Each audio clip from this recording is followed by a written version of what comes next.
put this in.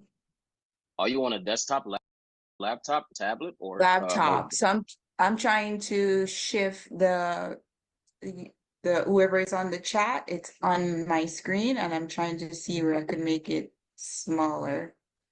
Okay. All right, I think I got it. You got it? Actually, Okay. yeah, I minimized it. Okay, got it. You got a good amount of time. So don't worry, just take your time. You got All enough right. time.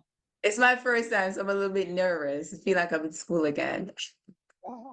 It's all right. It's all right. You listen, you got this. You got this. So, all right, here we go. So, Good time. this presentation is on quantum healing, energy healing. My name is Ayana.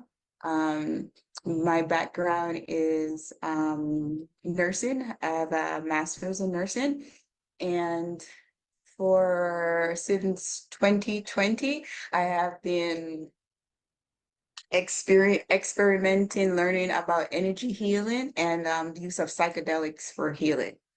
So this presentation is on what you call quantum healing.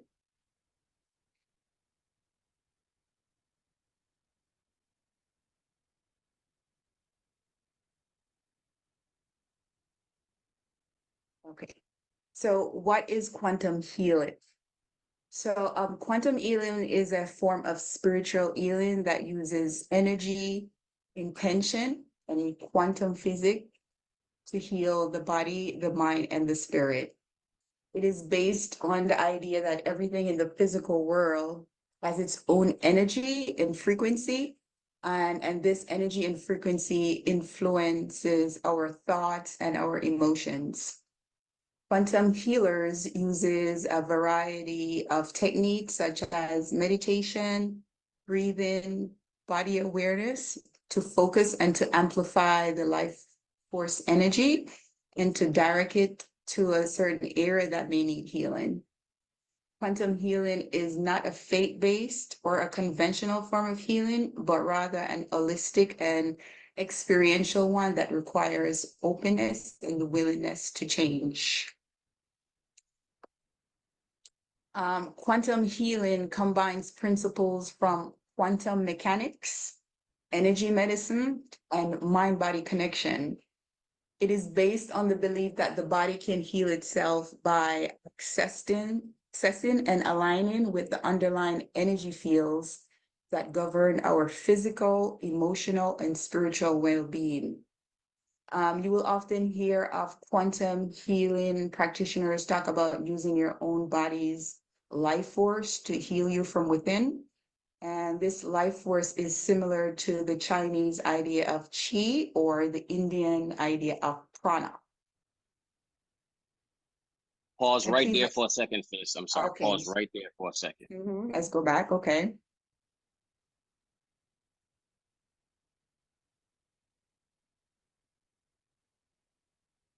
And let me know when I start. You're good. You're good to go. You're good to go. Okay. All right. So let's go to the next slide.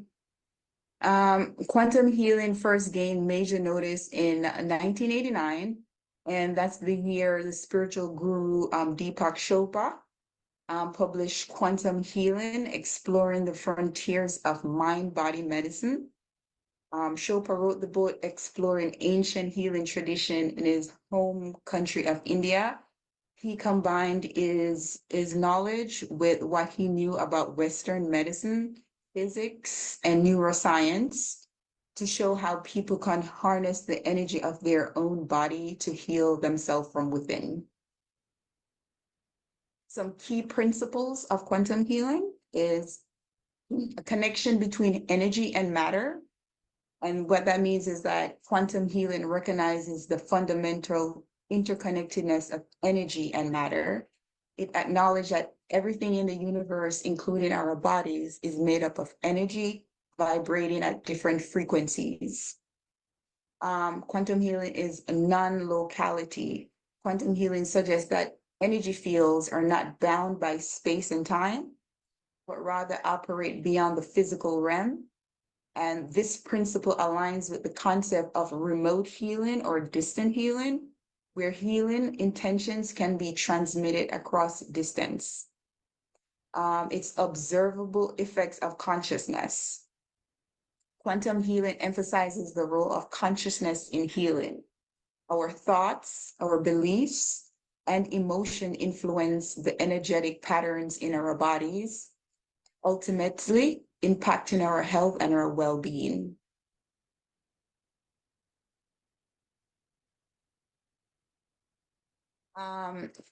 Quantum entanglement. Quantum healing recognizes the phenomenon of quantum entanglement, where particles become interconnected regardless of distance.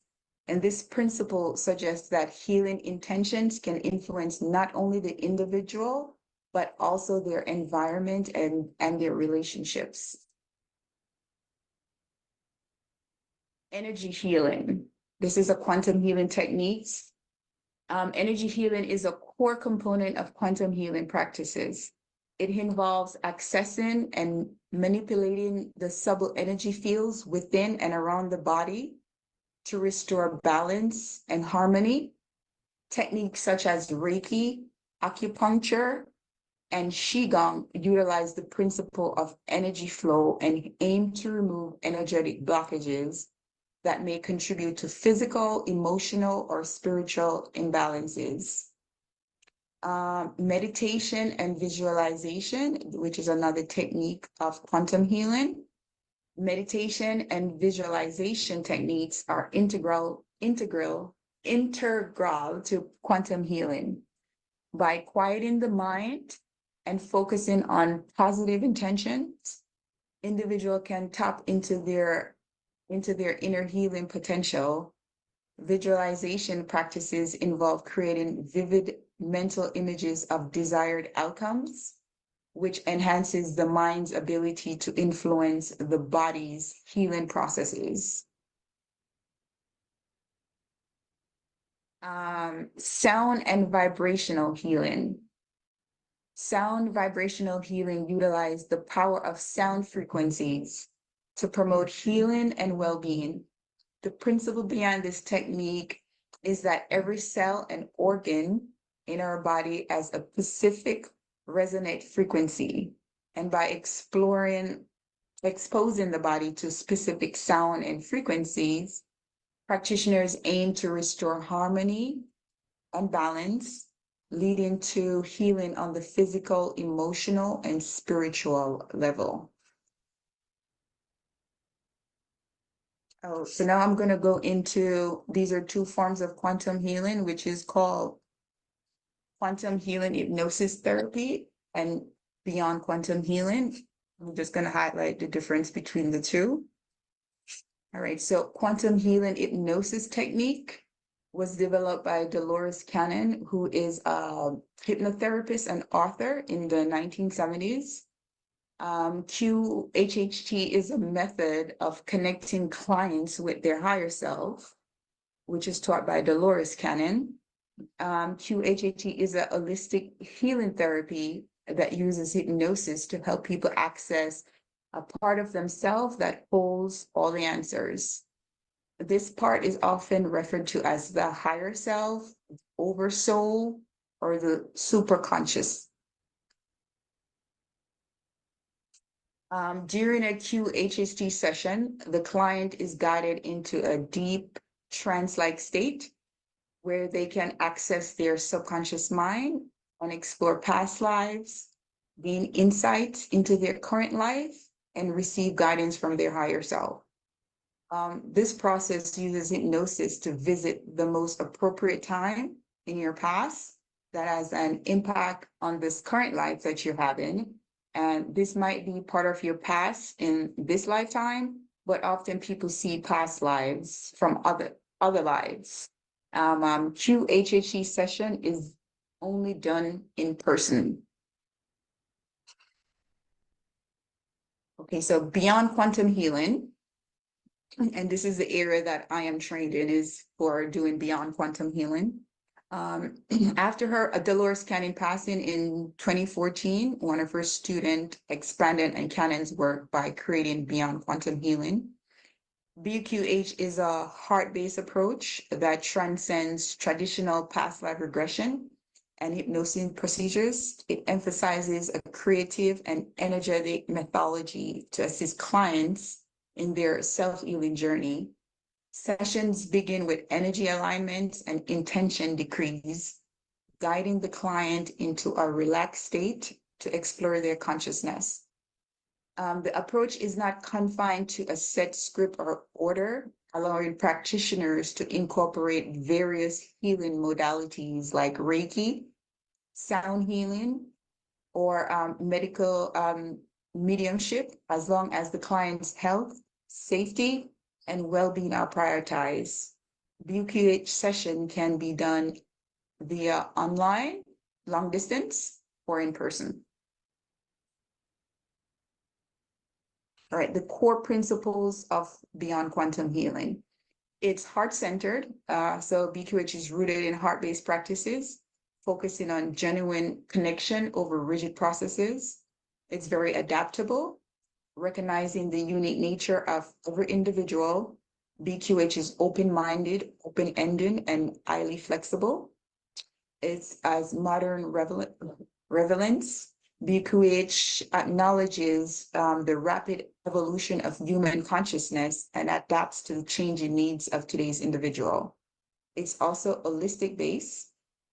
So BQH session address a wide range of concerns, be they physical, emotional, or spiritual, offering profound transformative potentials.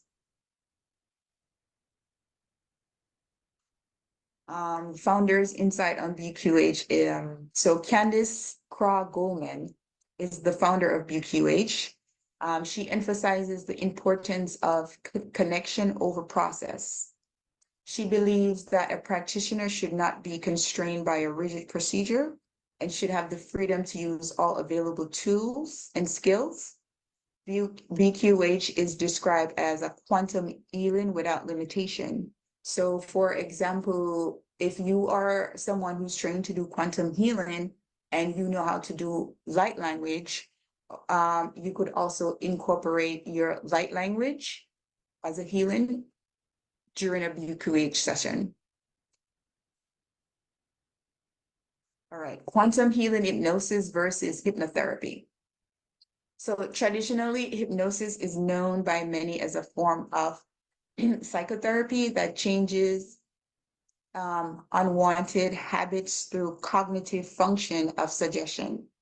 While both quantum healing hypnosis technique and Beyond Quantum Healing utilizes elements of hypnosis to explore consciousness, neither is hypnotherapy in the clinical sense.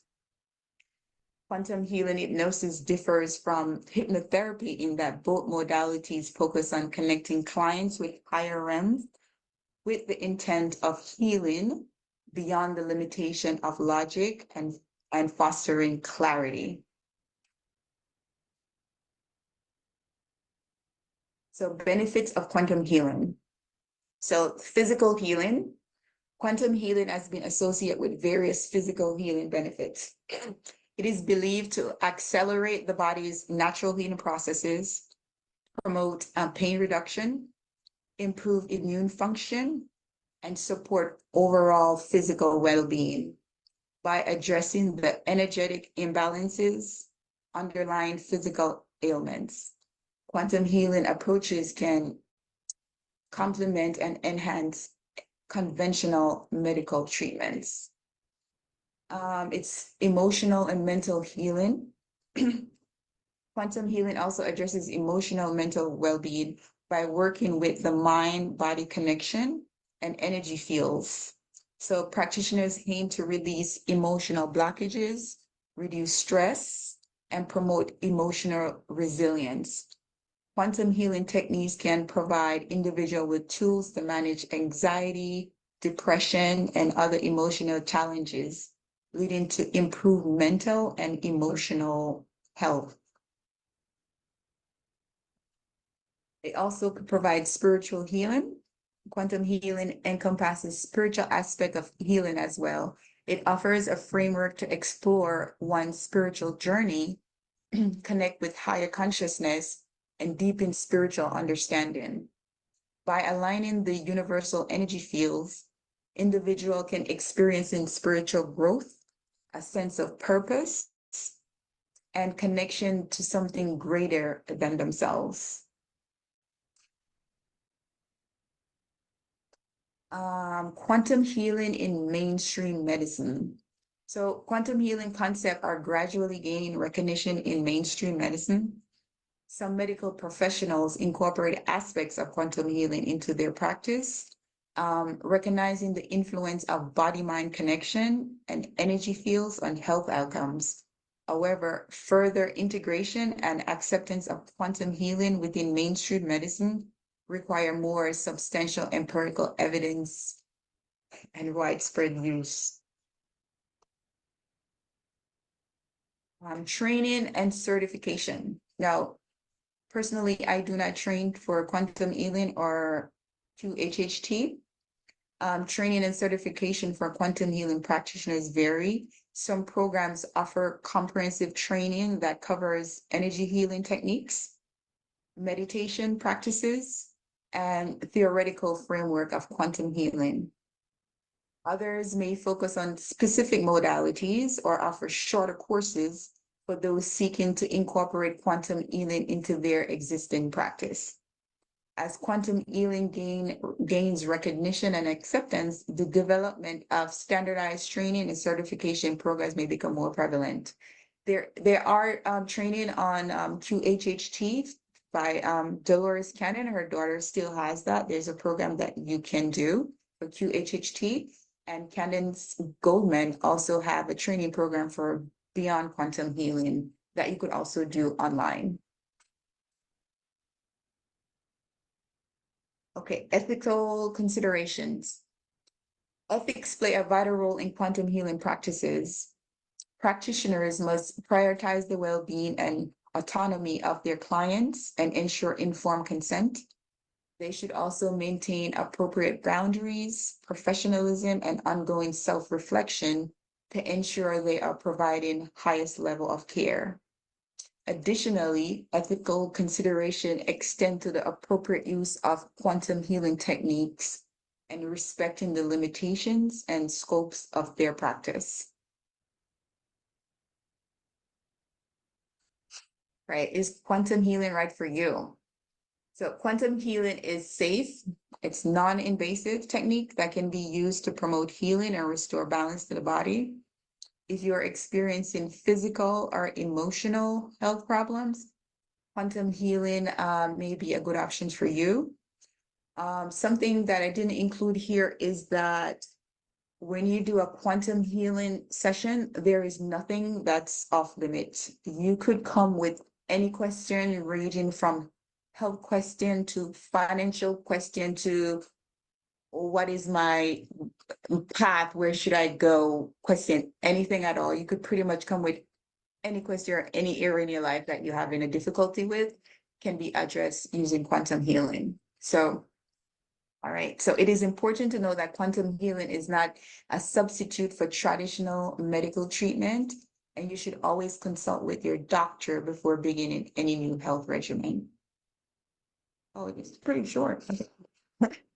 So these are some websites. If you're interested in learning more about quantum healing, there is a quantumhealers.com, which is beyond quantum healing. And then there is a quantum healing hypnosis technique official training website. Also, you go and learn more about quantum healing and about Dolores Cannon.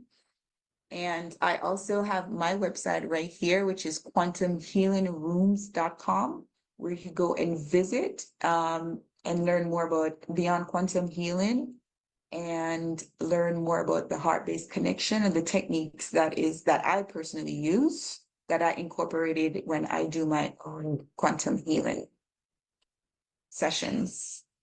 And any questions? And that would be it. Sis, please share your information in the chat. Post all your websites, all your information that you just explained, that you just shared with us, with the websites and whatnot. Please put all your handles in the chat, okay? And you can continue. Okay, so should I go ahead and do the psychedelics one as well, or? If you completed this quantum healing session, this portion, sure, you can feel free to share the next portion. That's All the right, floor. so you could take, okay, I see it up top. I'm gonna find, Well, you have to. give me a second. Let me find the one for that.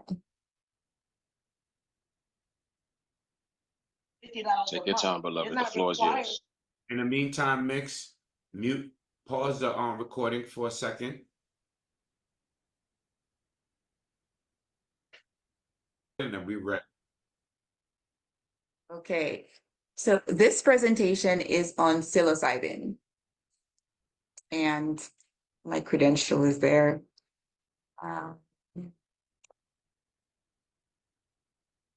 Okay, so some background. So classic psychedelics are structurally a diverse group of compounds that binds at 5-HT2A serotonin receptors and produce a unique profile of changes in thoughts, perception, and emotions, often experienced as very deeply meaningful. So examples that includes tryptamines. So psilocybin is a form of tryptamine, and it's one example of tryptamines, which is also DMT, LSD, and phenethylamines, which is mescaline and DOM and MDA, sorry.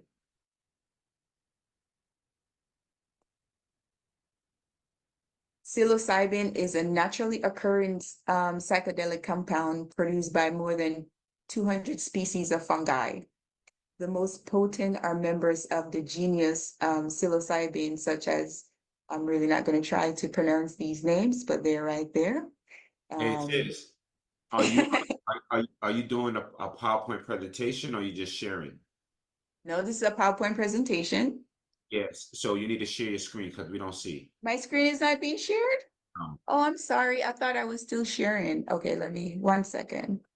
Yes. And greetings for everyone who just joined. Feel free that if anyone have any question, you can feel free to put in the chat room. Our sister will be able to answer any questions in the chat room. In the meantime, she just completed her first presentation on quantum wellness. Wellness, definitely. She shared some powerful information. And now she's going into a part 2 presentation. So if anyone have any question, feel free to put in the chat room. The floor is yours. I'm sorry. So I'm going to start over from the second slide, okay? Do your I thing. didn't know that my screen wasn't being shared. Okay, I'm sorry about that. Okay, so this is the background. So the classic psychedelics are structurally a diverse group of compounds that binds at 5-HT2A. I'm going to try to break that down much more simple. So basically, it's like a serotonin receptor. So when you take like a medication, like a psycho, like for depression, like antidepressant, how the medication works is by binding to the serotonin receptors right here, the 5-HT2A. And basically this is where psilocybin also binds. And psilocybin is a tryptamine. So other examples of tryptamines are DMT, LSD, and phenylamine, which is like mescaline. And mescaline comes from peyote, like if you're taking peyote, basically, that's where you get that from. DMT comes from ayahuasca. These are the natural ones, the psilocybin, the DMT, and mescaline. Psilocybin is a naturally occurring psychedelic compound produced by more than 200 species of fungi. The most potent are the members of the genus psilocybin, and these are the members right here that I'm not going to try to pronounce, as I said before. Psilocybin has also been isolated from a dozen other genera. Psilocybin is itself biologically inactive, but is quickly converted by the body to psilocin through the liver. And these are just some artworks of people that have taken psychedelics. And these are their artworks. So you would see some of their artwork throughout the presentation. All right. Effects of psilocybin. In general, the effects include euphoria, visual and mental hallucination, changes in perception, distorted sense of time, and perceived spiritual experiences. It can also cause reactions such as nausea and panic attacks. And not everyone will get nausea. It's just a possibility, and not everyone will get a panic attack. The panic attack is mostly based on the individual, like their belief system and any fears that they have. So you may get a panic attack experience if you're not in a if you feel like you're not in a safe space or a safe environment, or the surrounding that when you're on the psychedelics, the surrounding that you're in. But you may experience some slight anxiety when it first starts to kick in. And I'm speaking from my experience with the fungi. The intensity and duration of the effects of psilocybin are varies, depend on the species and also how it's cultivated, the cultivation of the mushrooms, the dosage, the individual physiology, and set and setting. Set and setting is basically where you are when you take the medicine, the setting that you're in. Is it a safe space? Is the energy good? That's what set and setting is. So the set and setting was shown in experiments led by Timothy Leary at Harvard University in the early 1960s. Okay. So psilocybin is can cause mind-altering effects, typically lasting from 6 to 8 hours. There are some, depending on the dosage. So if you're taking maybe like a 2.3, 3.5, 4-gram dose, the effects could be 6 to 8 hours. If you're taking like a microdose, like 0.02 grams or 0.05 grams, it will be shorter and it will be like just a milder experience. And those dosage are mostly used for people who are like microdosing for like use of anxiety and depression. So although to individual under the influence of psilocybin, the effects may seem to last much longer since the drug can distort the perception of time. So after ingesting psilocybin, the user may experience a wide range of emotional effects, which can include feelings of disorientation, lethargy, giddiness, euphoria, joy, and depression. So in one study that was done, 31% of volunteers given a high dose report feelings of significant fear, and 17% experienced transient paranoia.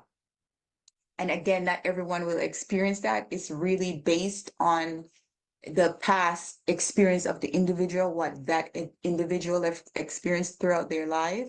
If that individual have a lot of fears, if you're a highly religious person, you may have that. And again, if you are suffering from other mental illnesses, such as schizophrenia or something like that, you may want to be careful when you're taking these substances. In studies at Johns Hopkins, among those given a moderate dose, but still enough to give a high probability of a profound and beneficial experience, negative experiences were rare, whereas 1/3 of those given a high dose experienced anxiety or paranoia. And based on my experience with high doses, the higher the doses you are, the less control you are of the experience, the less of the ego is there. It's more like the higher self within you is like taking over. So you could get really paranoid because you cannot control what you're experiencing at the moment. And that's how you may end up getting anxiety. So low doses can induce hallucinatory effects. Closed eye hallucination may occur where the affected individual sees multicolored geometric shapes and vivid imaginative sequences. Some individuals report synesthesia, such as tactile sensations when viewing colors. At high doses, psilocybin can lead to intensification of affective responses, enhanced ability for introspection, regression to primitive and childlike thinking, and activation of vivid memories, traces with profound emotional undertones. Now, I know all of this sounds like, oh my God, it may be a little bit scary, but from my experience, these entities, fungi, and I call them entities, they're very intelligent and they do not show you anything or give you an experience that you're not ready for. So whatever you experience is what you're ready for, and that's what they will show you. And a lot of your experience on these psychedelics also is guided by your higher self, that subconscious mind. Okay. Open-eye visual hallucination are common and may be very detailed, although rarely confused with reality. Users having a pleasant experience can feel a sense of connection to others, nature, the universe. Other perceptions and emotions are also often intensified. Users having an unpleasant experience, what they term a bad trip, but I always say no trip is a bad trip. Everything is a lesson. So a bad trip is described as a reaction accompanied by fear, other unpleasant feelings, and occasionally by dangerous behaviors. In general, the phrase bad trip is used to describe a reaction that is characterized primarily by fear or other unpleasant emotion, not just transitory experience of such feelings. But nothing, to me, nothing is an unpleasant emotion. These are emotions that we have suppressed, and what the medicine is doing is bringing up those emotions. What you may term the dark night of the soul, is bringing up those emotions or those fear for you to face it and to release it. That is what they're speaking of right here. So a variety of factors may contribute to psilocybin use experiencing a bad trip, included tripping during an emotional or physically low or in a non-supportive environment. And when they're saying tripping during an emotional or physical low, it's like if you're feeling really, really sad and you're having a lot of heavy energies, yeah, your trip may be a little bit dark because you're releasing all that heaviness that you're feeling. So it is recommended to do the medicine when you are in a, a happy, a high vibrational state. But personally, I have taken these medicines where I feel I need to release something heavy, and I have done the medicine anyway. And the only thing that happened is just you release whatever you're feeling at that moment.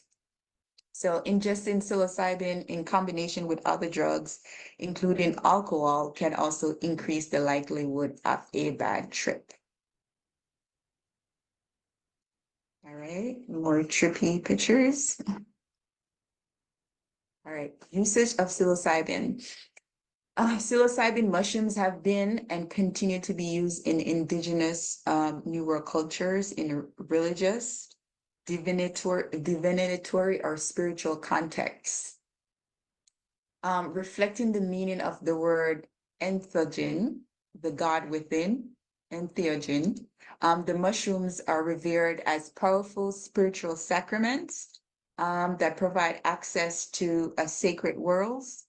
Typically used in small groups, community settings, they enhance group cohesion and reaffirm traditional values.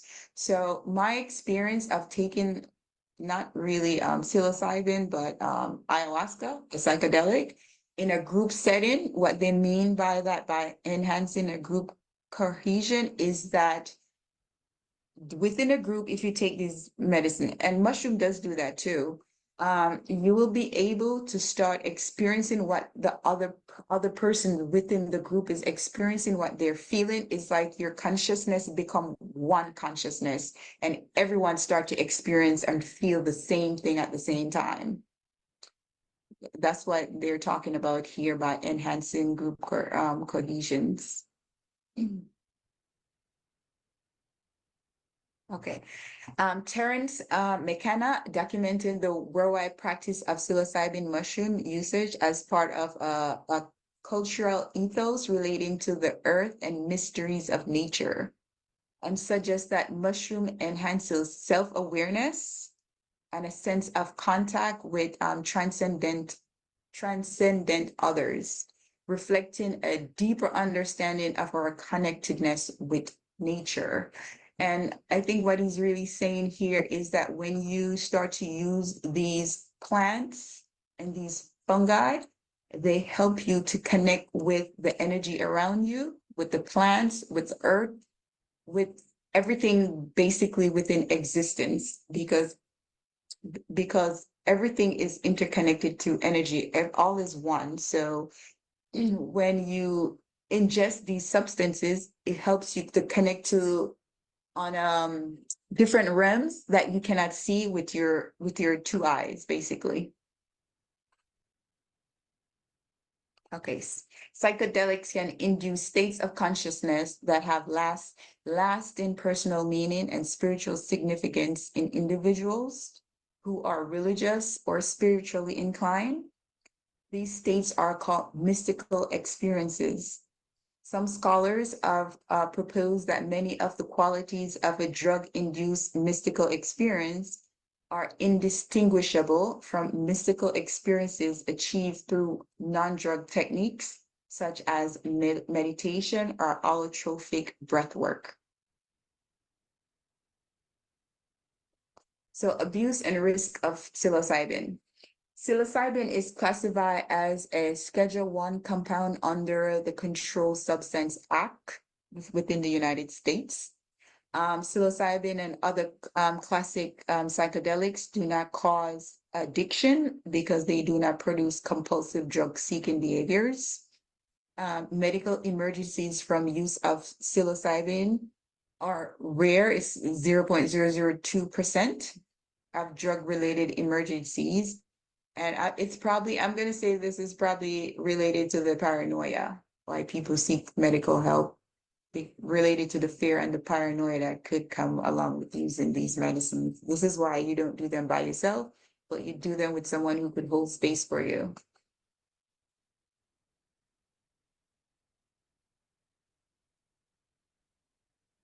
All right, psychedelics. Yeah. Okay, with psychedelics, if you are fortunate and breakthrough, you understand what it is truly of value in life. I'm reading some quotes now from, I'm reading some quotes from some people who have used psychedelics. So with psychedelics, if you are fortunate to break through, you understand what is truly of value in life.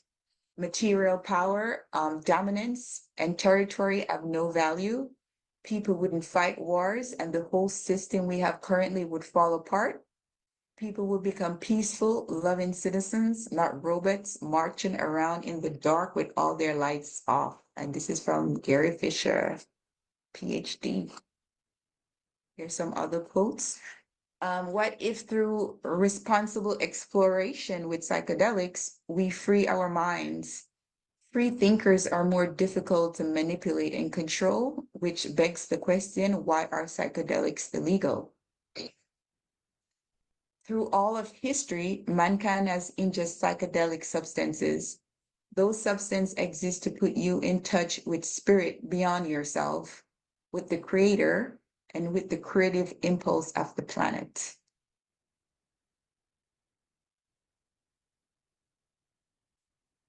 There is a wealth of information built into us, tucked away in the genetic material in every one of our cells. Without some means of access, there is no way even to begin to guess at the extent and quality of what is there. The psychedelic drugs allow exploration of this interior world and insights into its nature. Every tree, every plant has a spirit. That's the interconnectedness he's speaking of there. We all have a spirit, included everything around us. People may say that the planet has no mind. I tell them that the planet is alive and conscious. A plant may not talk, but there is a spirit in it that is conscious, that sees everything, which is in the soul of the plant, its essence, what makes it alive.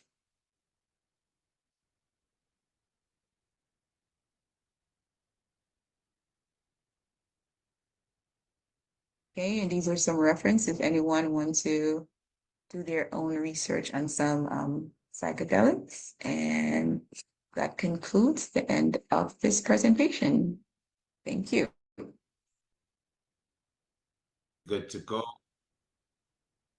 Good to go for the show. All right, give thanks. Let's say